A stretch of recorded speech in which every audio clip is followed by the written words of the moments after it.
Let's talk about time management. One thing that I don't compromise as a person is time. How can we help ourselves to manage our time? Number one is very, very important to prioritize. Know what is your priority. Because many people will take a lot of, things in, you want to please this one, you want to please that one, and you are not able to keep all those promises, and you end up not keeping time. And therefore, do your priorities. What is your number one thing that you need to do? What can be postponed? Those are things to ask yourself. Then number two, delegate. For people who have so many things to do, probably you are an employer, probably you have a business, you need to delegate. You don't have to do everything, because when you do everything, you will not keep time.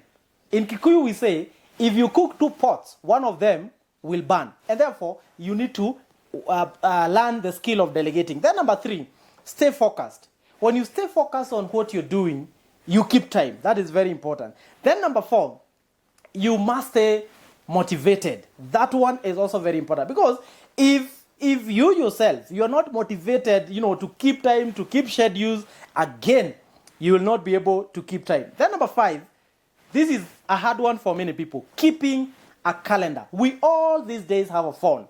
If you have schedules, if you have bookings, put them in your calendar and put a notification to remind you, you need to do this, you need to do this. Because in this era, in 2021, you should not tell people that you forgot that you had a schedule with them, yet you have a mobile phone. Very important.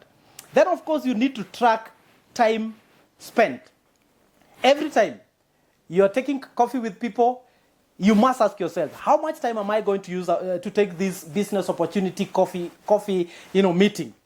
Is it 2 hours? Is it 1 hour? Because some people will just go into a coffee and then they'll find it is 8 p.m. and they're still sitting there. You need to track time spent. Then, of course, know your limits. You must know, this is where I cannot go beyond, and this is where I need to start. Then, of course, this is very important. Learn to say no. When it comes to time, you don't have to say yes every time. When you know you don't have time, tell people, no, this is not possible. We cannot meet today. Can we schedule for another day? Then, of course, stop multitasking.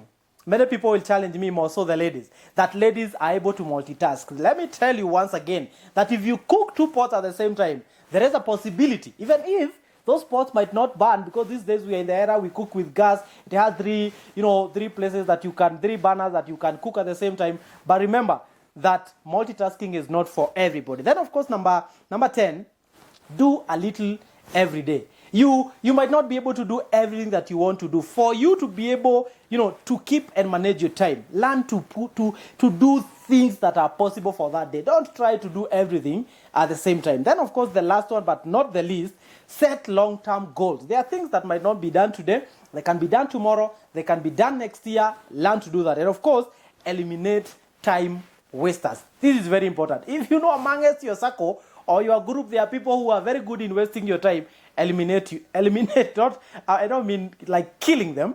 I mean like avoid them. And these are a few nuggets of how you can stop wasting your time and manage your time. And this is my opinion. This is Musa Wa Laikipia. Like, share, and subscribe. Asante sana.